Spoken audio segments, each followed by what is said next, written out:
Ladies and gentlemen, soldiers, families, and friends of the 7th Special Forces Group Airborne, good morning, and welcome to today's Change of Command ceremony. We are gathered to mark the passing of command responsibilities from Colonel Kevin Matthew Trujillo to Colonel Patrick Raymond Nelson. The host and reviewing officer for today's ceremony is Brigadier General Lawrence Gill Ferguson, the Commanding General of the United States Army, 1st Special Forces Command Airborne. We would like to welcome our distinguished guests, Mayor J.B. Whitten, City of Crestview, Mayor Dick Reinerson, City of Fort Walton Beach, and Miss Janie Reinerson, Mayor Bobby Wagner, City of Destin, Representative Pat Maney, Florida House of Representatives, District 4, Mr. Austin Berry, on behalf of Congressman Matt Gaetz, Major General Patrick Roberson, Deputy Commanding General, United States Army Special Operations Command, Major General Retired David Morris, Brigadier General Jeffrey Garrity, Test Wing and Host Installation Commander of Eglin Air Force Base, Chief Warrant Officer 5, Lalo Mosqueda, Command Chief Warrant Officer, 1st Special Forces Command, Command Sergeant Major Joanne Nauman, Command Sergeant Major United States Army Special Operations Command, Command Sergeant Major David Waldo, Command Sergeant Major, 1st Special Forces Command, Chief Master Sergeant Lauren Green, 96th Test Wing. We extend a warm welcome to our Gold Star family member in attendance today, Ms. Dalia Munoz. We also welcome our supportive local community members, honorary commanders, and all other distinguished military and civilian guests, both active and retired. Thank you for being with us today. We extend a special welcome to Colonel Trujillo's wife, Kimberly, sons Jacob and Nathan, and recognize his parents, Reginald and Linda, who are joining us virtually. On behalf of the soldiers of the 7th Special Forces Group, a dozen long-stemmed red roses are presented to Colonel Trujillo's wife, Kimberly, for her steadfast commitment and sacrifice to the soldiers and families of the group over the last 24 months. Group coins are being presented to his sons, Jacob and Nathan, for their continued support. We also extend a special welcome to Colonel Nelson's wife, Mary, daughters Elizabeth, Catherine, Alexandra, and son Philip. A dozen long-stemmed yellow roses will now be presented to Colonel Nelson's wife, Mary, as a token of our heartfelt welcome.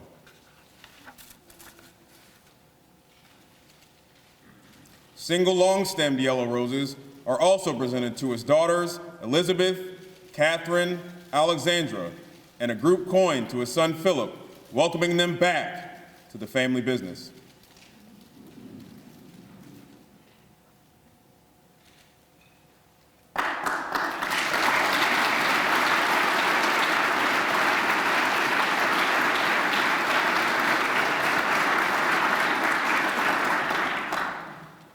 Please rise for the playing of the national anthem and remain standing for the invocation given by the 7th Special Forces Group Chaplain, Chaplain Matt McCraney.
Would you join with me in prayer? Heavenly Father, you have been gracious and merciful in blessing us with such a great nation. God, today we celebrate those that step forward to defend this nation, and especially those we call La Familia in 7th Special Forces Group. God, we ask that you would bless this ceremony and all that are gathered here to celebrate with Colonel Trujillo and Colonel Nelson. God, we thank you for Colonel Trujillo, for his dedicated and selfless service to 7th Special Forces Group. God, he led this group with passion, integrity, and zeal. Over the last 2 years, he has poured out his life for the soldiers and their families, and he has shown us what compassionate, caring leadership looks like, and he has modeled how important it is to take care of families.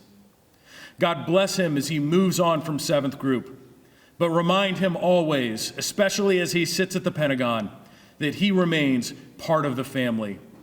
God, give him endurance in his new assignment. God, we ask that you would bless Colonel Nelson as he takes command of 7th Group. God, give him the strength and the endurance that he will need to lead well. Give him wisdom and discernment to make the difficult decisions that will confront him. God, bless him and his family as he steps into command. And God, we lift up to you those that are deployed across the globe in harm's way for the cause of freedom. God, strengthen them for victory and bring them home to us safely. I pray all this in Jesus' name. Amen. Please be seated.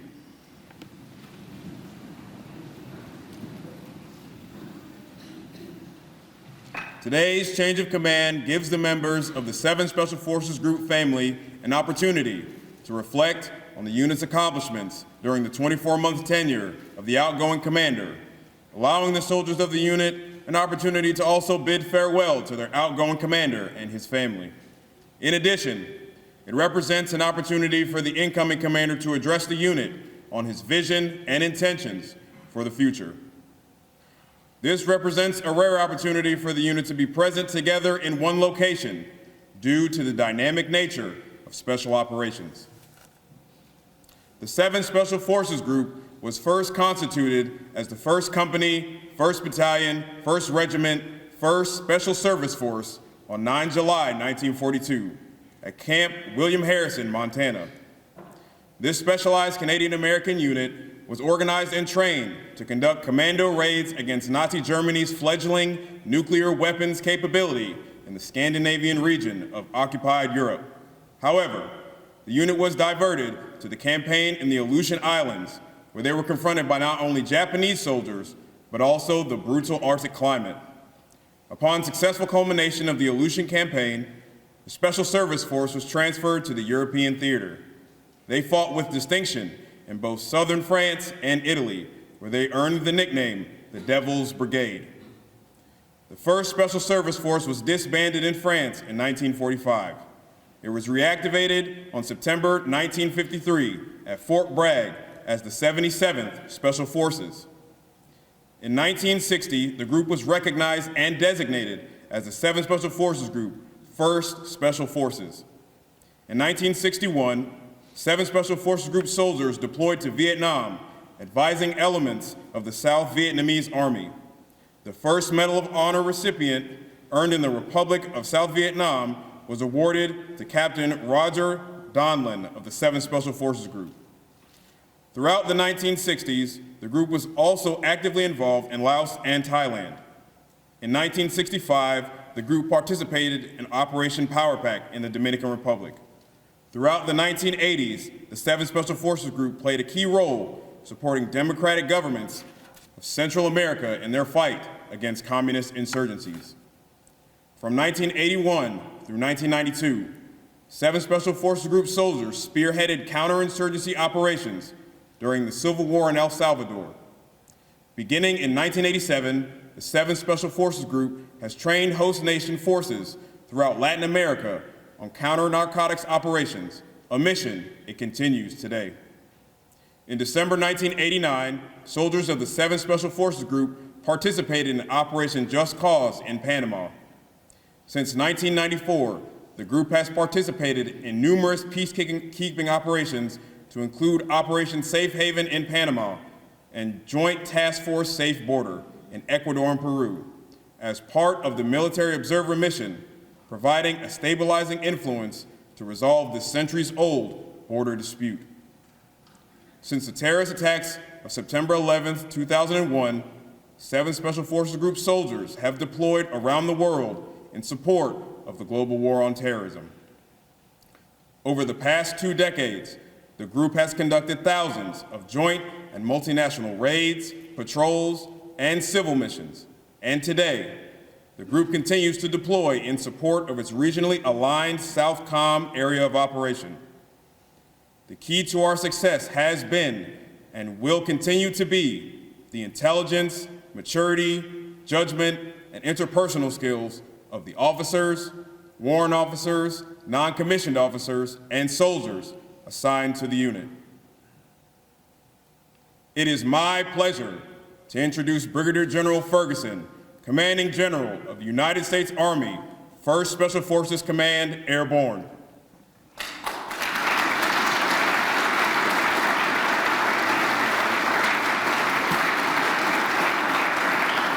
All right, good morning, everybody. It's great to be here. It's great to be part of the Red Empire again. For me, this is where it all began as far as my active duty special operations career. So I started off here on ODA 775. Actually, I started off as the adjutant working for then Lieutenant Colonel. Is that Will Griego over there? No, it's not. Yeah, sorry. All right. Flashback. Some of you guys know who Will Griego is. Anyway, working for General Lieutenant Colonel Jim Kaiser at the time. I think the longtime member that's here that has known me the longest is probably your erstwhile CW5 Dennis Castellanos. I don't think I saw any 775 guys in here, but for those of you, the dangerous part about officiating at a function like this when you started off in a unit that long ago is that there's people that are around that know just how jacked up you were when you were a young officer. So I would just ask that you save those stories to the reception tonight when the alcohol is flowing and people's memories will be dulled, and I can continue to move on like I did everything great when I was young. But a tremendous time. I had a terrific time in this formation. I loved it. It's really what validated my decision to go into special operations when I came to 775. It was a great climate back then. That was the pre-war time. I started off, I watched 2nd Battalion go off to Afghanistan. Unfortunately, I was in Bolivia when that happened, so I missed that. But it's just a tremendous honor to be back here. Real quick, why do we do changes of command? Over the years, the purpose of a change of command has changed. In previous centuries, changes of command were an opportunity for commanders to really inspect the troops, to see that they were up to snuff and were ready to go to war. You didn't have the kind of interaction that you do today.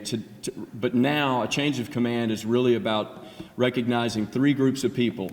All of you, this formation, the Red Empire, and then 2 families. The family of the outgoing commander that's been committed and dedicated to working here for the past 24 months, and the family of the incoming commander that's going to do the same. You guys are in a tremendous position with the commander that you've got going out and the commander you've got coming in. Their careers are very similar.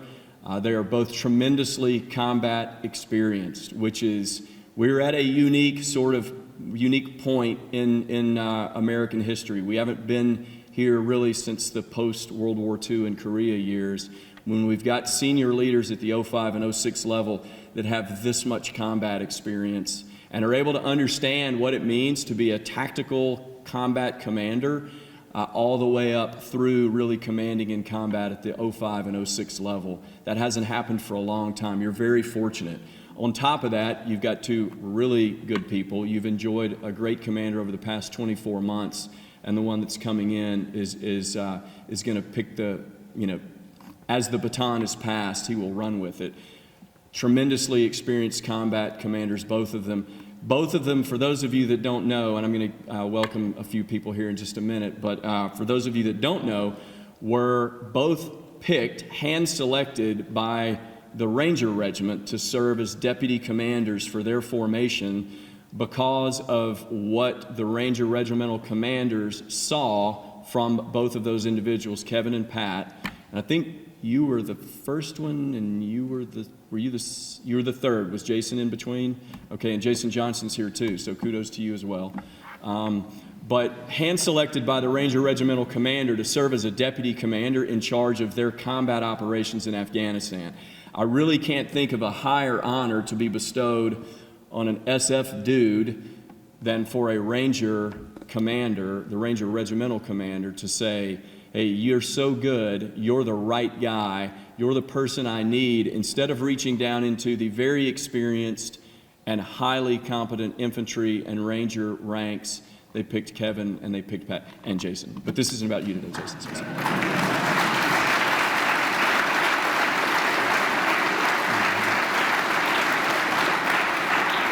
So that says more about both of these men than anything I ever can. But before I forget, I do want to welcome all our distinguished visitors, guests.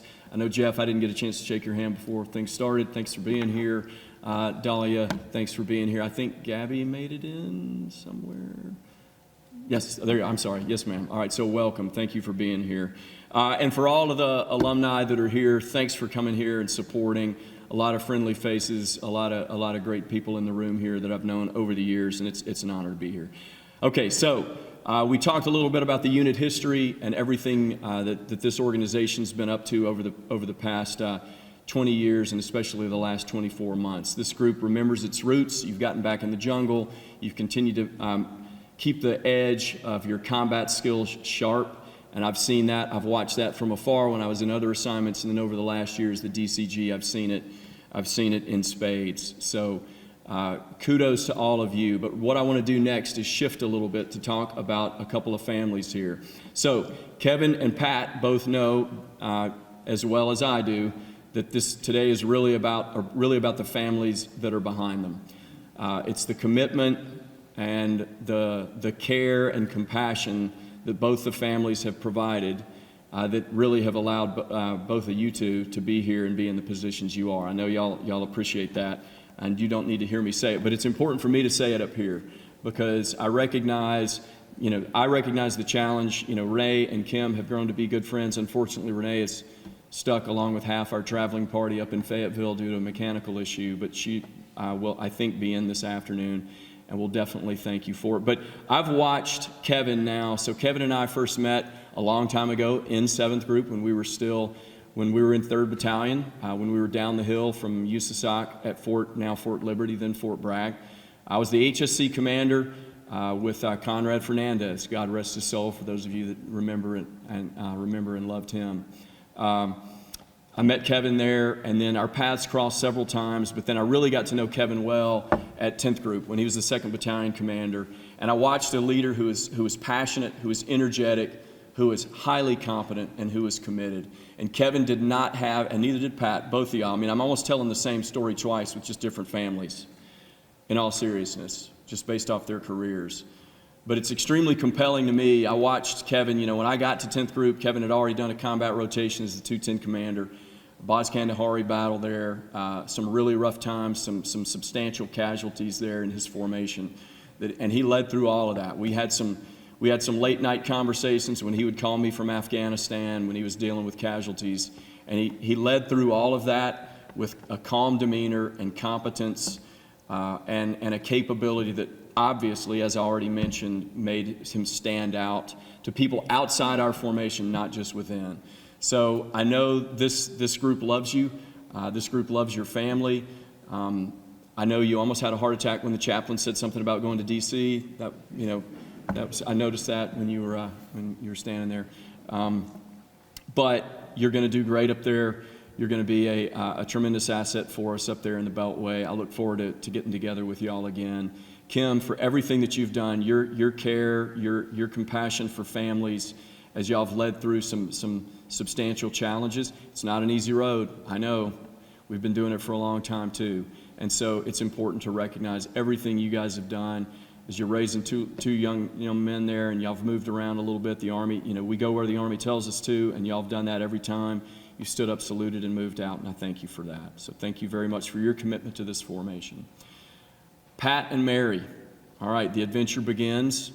You're going to have a great time. You're obviously inheriting a great formation. obviously tremendous history in this formation as well. Pat's got there's nothing out there that anybody's going to really live through, whether they're enlisted or officer, that Pat hasn't already experienced. He's got a lot of Ranger Regiment time as an enlisted guy. You know probably where all the skeletons are buried more than anybody else in a variety of formations. Hopefully you won't hold that against any of us anytime soon. But no, Pat's history throughout the Army, throughout special operations, both in the Ranger community and in the Special Forces community, everyone in here is very familiar with just how great an officer he is. The Army's made the right choice once again to put you in command. Pat and I go back about 6-7 years. We met when I was first getting to SF Command. I was the brand new chief. I was coming over there, and Pat was the SGS and really helped me get settled in there, and has continued to be a pillar in the community. We've had a great time working over the last year. Mary, it's been good getting to know you this last year. And for your youngsters over here, so to speak, thank you for everything that you've done to support what your dad has done. You should be very, very proud. And those two little rascals over there who tuned me out like 5 minutes ago, if not 10, they should be very proud as well. But your dad has done tremendous work. He's tremendously respected by everybody in here, and his reputation goes far beyond just this room. So you got a lot of things to be proud of. I appreciate your support and what you guys have dealt with, as the Army doesn't make life easy, really, for any of us, and I recognize that, and I appreciate it. So I want to welcome you guys here. Thank you for your service. Kevin, Kim, thank you for your service. Thanks, everybody, for being here. I look forward to where you're going to go, where you're going to take this formation as you continue to lead with the same kind of leadership, quiet, calm, cool demeanor, and passion and energy that I've watched you in the time that I've known you. So thanks, everybody. I know this formation will continue to do whatever, wherever, whenever, just like your motto says in Spanish, that I'm not going to butcher because there's too many native speakers in here. But I will butcher the Latin, so Deo Presso Liber. Thanks, everybody.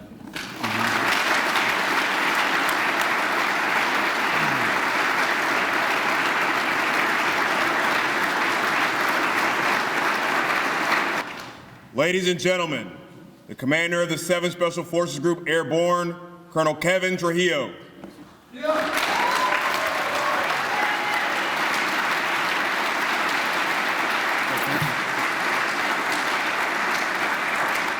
Thanks, everybody. Really appreciate it. It's great to have everybody here. It's pretty damn humbling to look out and see those faces. So thank you very much. I'd like to begin by first acknowledging the soldiers who passed during my time in command, and I'm going to read their names very quickly. Master Sergeant William Craze, PFC Joel Nairn, Sergeant First Class Mitchell Murdoch, Staff Sergeant George Tabor, and I really want to recognize also all of our fallen, our Gold Star family members, and or those who have suffered wounds, both visible and invisible, while freeing the oppressed. I also want to recognize and acknowledge the 7th Groupers who are currently deployed in 15 different countries doing our nation's business. First, thanks to all the soldiers who made this happen. First Sergeant Latcher, Bobby, you guys are completely masterful at doing these things. I know it's a heavy burden, and I'm grateful for that. Dahlia, always good to have you here back at 7th Group. Your protocol finesse is unmatched, and the impacts that you've made starting the Rock Garden in remembrance of your father and all those others fallen from 1st Battalion has left a powerful mark for future generations. So thanks for coming out here and helping us out. General Ferguson, thanks for the kind words. I really appreciate you being here. Wish we could have seen Renee, but I've always been, and I always will be, indebted to you and Renee for what you did for our families of our fallen and the 58 wounded when I was a 2nd Battalion commander at 10th Group. I'll never forget what you did, so thank you for that. You know, the best leaders grow their people, so, you know, I've noticed Gabe Zodi was getting ready, took command of 5th Group. You got Justin Huffnagel getting ready to take command of 10th Group, and then, you know, I'm the outgoing, but those are all battalion commanders formerly under your command, so pretty impactful, your leadership. You're the real deal. Humble, you're selfless, and you're genuine, so thank you very much for everything, sir. CSM Waldo, Chief Mosqueda, awesome command team, welcome. CSM Rick Lamb back there, appreciate all your work, getting us back on track, relearning things that were learned generations ago, getting back in the jungle, and just for coming back here and mentoring our young NCOs, so thanks for being here. General Roberson, CSM Nauman, thanks for coming here and supporting Pat and I. I've got also the 19th and 20th Group Command Teams, Commanders Matt Vallis, Tony Pizzaglia. Grateful serving with you guys. You all are tremendous leaders and great teammates. PD, good buddy of mine over here, served in the Siege of SOAC when I was in the SODIF in Afghanistan, and what a hell of a teammate. And thanks for all your support and never forgetting those folks on the ground who are in the fight. Captain David Nash, we went to college together. We were in the same company there. He's currently the deputy commander of SOC South. You're a great teammate, brother. Thanks for making the trip here from Miami. We've got a couple of former battalion command sergeant majors that are over here. CSM Vargas and, of course, Joff Solari. Thanks, guys. Always great to have you here. General Garrity, thank you for your support. General Morris, always thank you for coming back and helping us out here at 7th Group. I'd also like to take an opportunity to welcome and give special thanks to all of our elected officials that are over there, our community leaders, and our law enforcement professionals here today. Thanks for all your unwavering support to us. We are absolutely proud to be a part of this Okaloosa County community and to call your home our home. My first thanks really goes to my family, my wife, Kim. You've been with me throughout the entirety of my SF career, from pinning on my Ranger tab to having a break during the Q course to get married, and then for me to go back, and then the incessant moves and the deployment train. I couldn't have done anything without you. You're always there, you're steadfast, and I'm grateful for you raising our two boys in my absence, which is quite a bit. Boys, Jake and Nate, I love you, I'm proud of you. Straight A students, tough little wrestlers. We're going to be okay up in Virginia, all right? So I appreciate you guys. I know it's a tough move, and you'll create and meet some new friends when we move up there, okay? My parents who are watching right now, unfortunately they couldn't come. They're watching our dog Willie up in Virginia.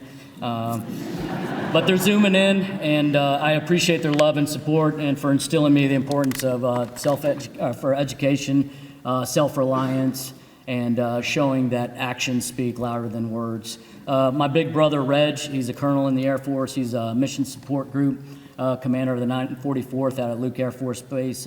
He and his wife, Rebecca, are also watching. So I love you. Still look up to you, brother. Thank you. And then my mother-in-law, she's also on out there in Zoom land. So thank you as well for your love and support. So I've asked our health, performance, and wellness team to really serve as my special guests today. They're all sitting generally behind my immediate family. And, you know, those are the collective team. Those are your physicians and, you know, the military family life counselors, our licensed clinical social workers, all of our psychologists, our care coalition, chaplains. They're angels, all of them. They're angels, and they're selfless in every sense, and they're instrumental part of our readiness. And I just want to let you guys know that I hold all of you in the highest of regards, and I'm thankful for all the quiet and impactful work that you all did every single day. Josh, Mike, Matt, Maureen, thank you. Tamara, Paul, Pat, Megan, Amy, special thanks to each of you for your personal assistance in my recovery.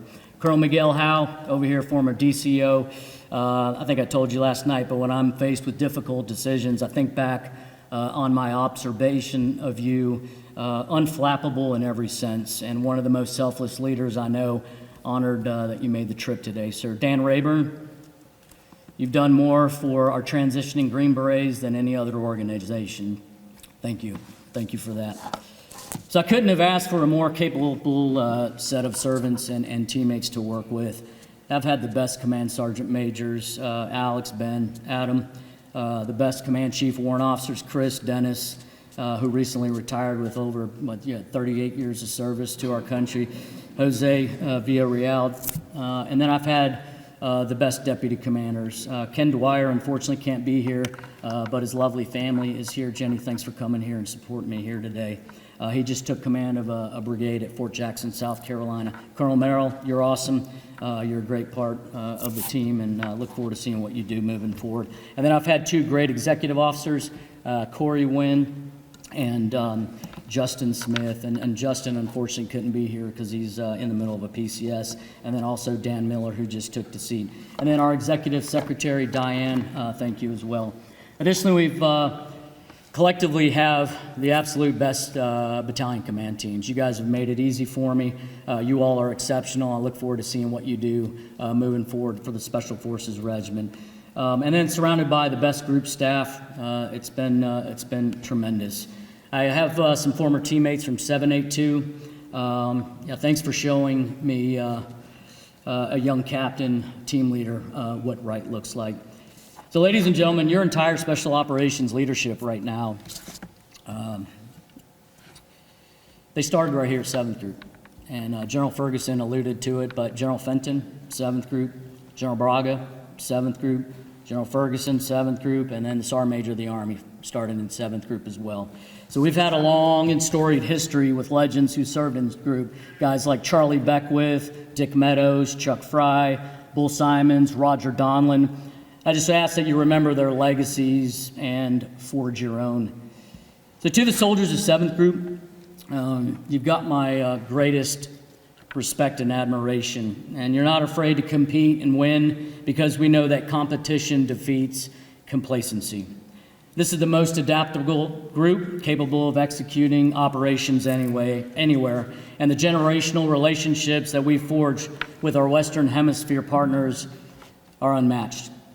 And we all exist to support our ODAs, and our heavy losses during the global war on terrorism impress upon us the reality of our profession and fortifies our commitment to the families of our fallen.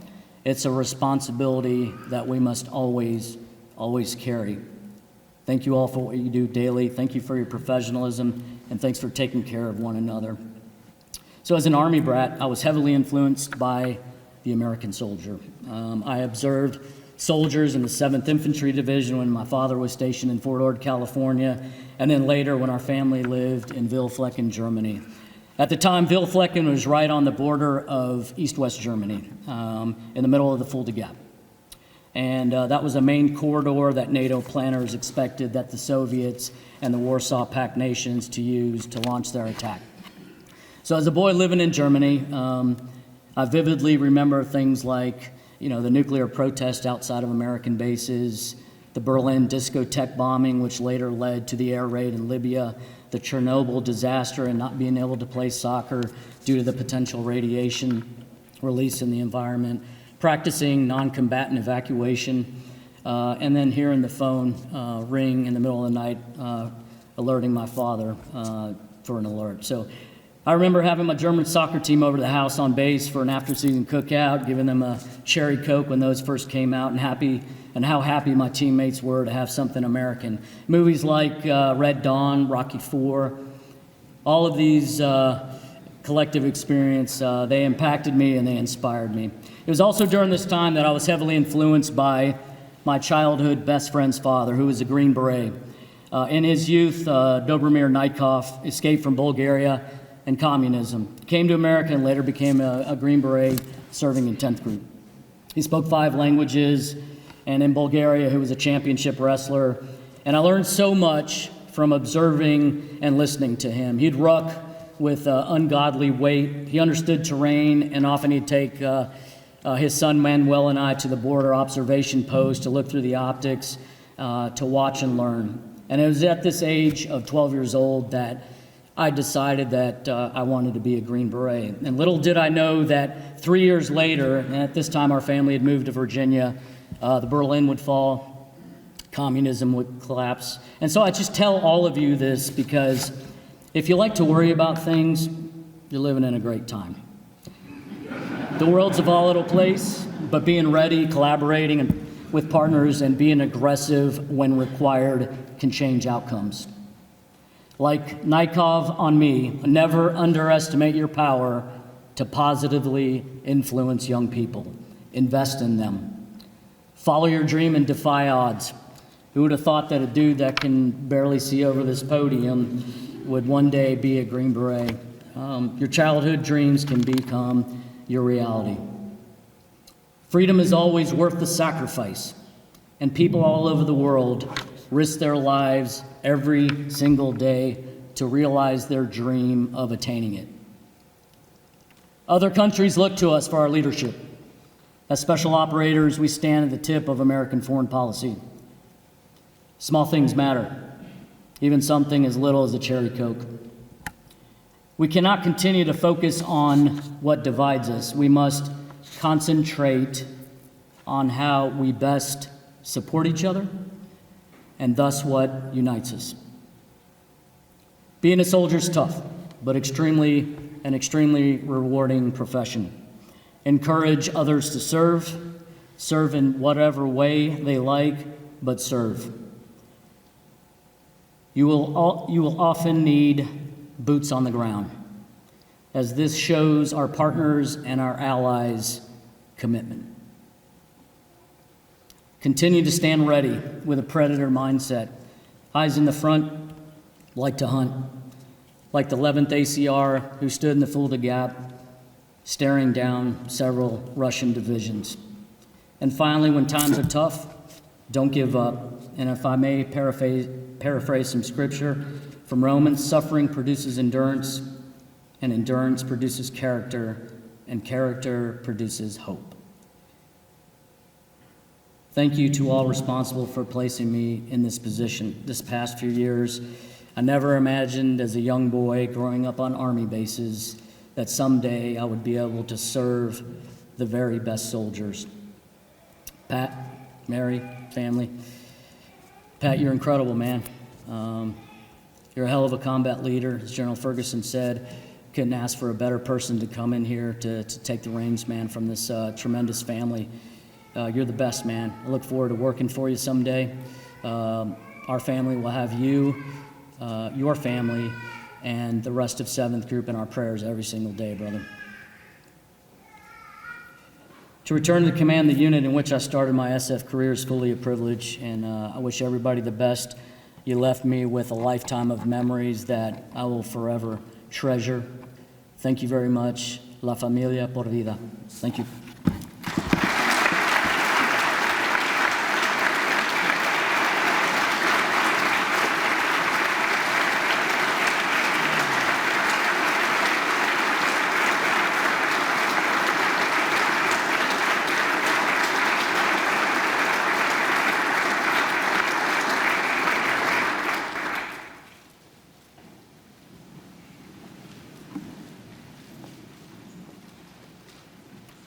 At this time, the commanders will conduct the traditional passing of the colors.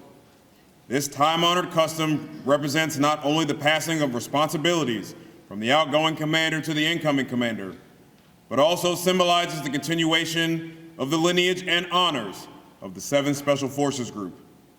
Members of the unit may come and go, but the colors remain to bear witness to posterity, to the courage and the accomplishments of the soldiers that serve under the command. The transfer of the group colors is significant in many ways. The history, traditions, and accomplishments of 7th Special Forces Group are embodied in it. With the transfer, the unit's legacy is passed as a building block for future performance and achievement. Historically, the flag or colors of a unit served as the point around which the soldiers of the organization rallied as they move forward into battle. The unit colors have traditionally been at the side of the commander and were carried forward even when the commander fell in combat. All others may perish, but the colors live on. With the transfer of the unit colors here today goes the transfer of responsibility for the accomplishments of the 7th Special Forces Group mission and the welfare of the troops. The senior NCO of the organization is traditionally responsible for maintenance and care of the colors. And so, Command Sergeant Major Adam Dunn passes the unit colors to the outgoing commander, Colonel Trujillo, signifying the unit's appreciation for his leadership and guidance. Colonel Trujillo passes the unit colors to Brigadier General Ferguson, signifying the relinquishing of his command and gratitude for the opportunity to lead soldiers. Brigadier General Ferguson then passes the unit colors to the incoming commander, Colonel Nelson, entrusting him with the responsibility and care of the unit. Finally, Colonel Nelson passes the unit colors back to Command Sergeant Major Dunn, signifying his trust and confidence in the leaders and soldiers of the organization.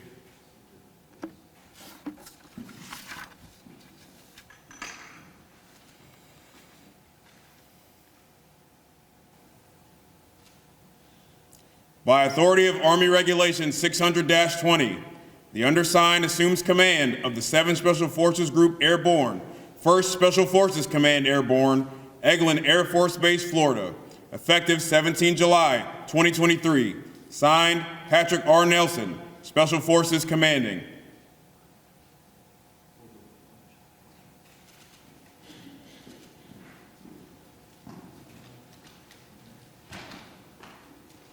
It is my pleasure to introduce the commander of the 7th Special Forces Group Airborne, Colonel Patrick Nelson.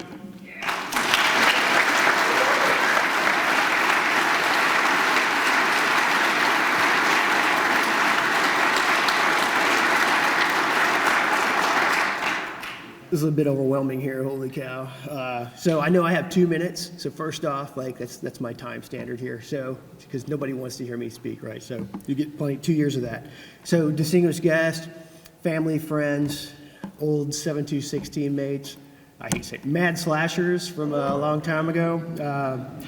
You talk about dirts or like, so a couple old squad leaders of mine are over here and everything. So don't talk to any of these people over here later on the night at the reception. First off, like I said, thank you all for being here, and like I said, it's very humbling to be back. So first off, Kevin and Kim, thank you for an easy transition. This has been the simplest transition. It's like falling off a log. We've done this a time or two. Fortunately, we're not in Afghanistan this time, so it's nice to do this here. Thank you for everything, your leadership, singularly impressive. As a friend, I can't think of a better person to follow. To you, Kim, your family, Godspeed, good luck. Thank you for everything you've done for this formation, from captain all the way through now. You're always welcome back home. To Mary, my immortal Venus, I love you eternally and forever. Thank you for everything you've done for me. I'm basically the man I am today because of you. Really appreciate that. So, I got a couple friends, peers I really need to thank right off the bat. Jason Johnston, first and foremost. At the points in my life, Afghanistan, those toughest days, man, you're my rock. You're my friend forever, anything I can do for you. Just thank you for being a friend, a real friend I can always trust. To my peers and friends I grew up with, boy, Jeff Bracco, Aaron Bush, back to the B-17 kind of crew, Chief Worst, Kevin, Key, Ralph Rodriguez, John Arndt, Solari, Dunn, Sandlin, Campbell, Jones, just these guys that came from B-17 that have been, like, I grew up with. I thank you for everything. And the greater B-17 group, I missed us back up at Liberty, well, Bragg, now Liberty, just those formative years for me in an SF company. I tell you, that's kind of been the bedrock, one of the bedrocks I anchor to. So thank you all for that. To my two mentors, Rob Cannell, Chris Riga. I know they couldn't be here, I don't think. Those guys, thank you. I owe them. They've always been there for me to as a sounding board to help me. On to my former teammates on ODA 726. Come a long way from the Helmand River Valley, Sangin, and Kajaki. Thank you all for saving my life, literally, probably over 100 times. I don't know, 100 gunfights, and I think you guys are probably thinking, what's this idiot getting us to again? I thank you for your friendship, everything you've done. I still love the team chats today. Thank you guys for keeping me grounded and keeping me sane and focused on the right things, the teams and the guys on the ground. Then I have to go back to my old days, really old days, the Mad Slashers of SECO 275. I know a lot of you guys are over here. So I have to say this, quality is teamwork, doing the right thing right the first time to build trust and credibility. I know how we got that motto, so was hazed to that motto. Can I say that now? Because I know you're in the Army, so it's all good. Thank you all for just embedding in me a passion, teaching me what being a soldier, what a ranger, what that means to be a good teammate, stay focused on the basics, staying focused on closing with and destroying the enemy. I anchor back to that every day in my life when I see you guys, and I think about iterating and getting better and being better and better. It means the world to me. To the countless NCOs, officers, warrant officers I've served with over the years, thank you for everything you've given and invested in me. It's humbling to be back here, like I said. To the men and women in the group, going forward the next years, I look forward to getting to know you all, your families, and rekindling some of my old friendships. You know, we're at a time in transition in the Army. You know, Colonel Trio was talking about that. And we look towards this future war. Just kind of remember this. There's one thing that'll always be true, and it's this. The next war, wherever it is, whoever it's with, is decided by the men and women on the ground with a rifle. It's up to us to be the masters of basic combat skills and to move when the nation calls on us rapidly. I'm extremely proud of this organization. I know what it can do in war, and I'm proud of each and every one of you. Deo presso liber, lo que sé, cuando sé, donde sé. Please rise for the benediction given by Chaplain McCraney and remain standing for the Ballad of the Green Berets and the Army Song. Would you join with me in prayer? Heavenly Father, we ask for your blessing on Colonel Trujillo and Colonel Nelson. God, we celebrate with them and with their families, and we ask a special blessing on their families today as they continue to serve this great nation. Now may the Lord bless you and keep you. The Lord make his face to shine upon you and be gracious to you. The Lord lift up his countenance upon you and give you peace. I ask this in Jesus' name. Amen.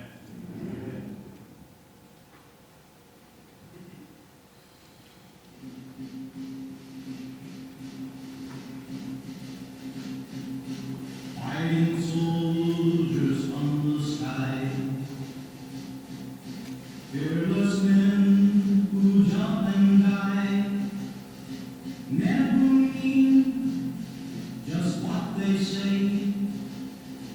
The brave men of the Green Beret, silver wings upon their chest. These are men, America's best.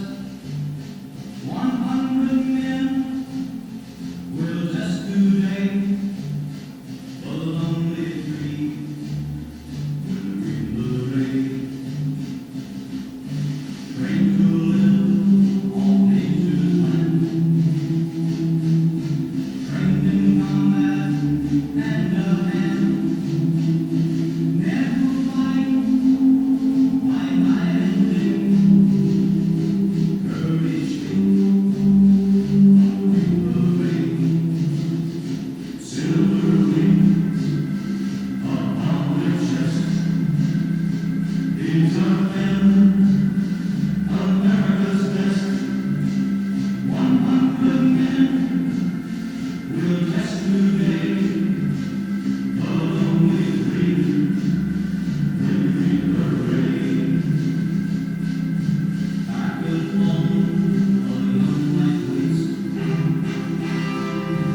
This concludes today's change of command.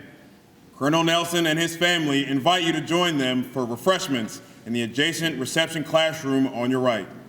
On your way, please take the opportunity to say your farewells to the Trujillo family at the front of the chapel. Thank you for attending our ceremony, and please enjoy your day.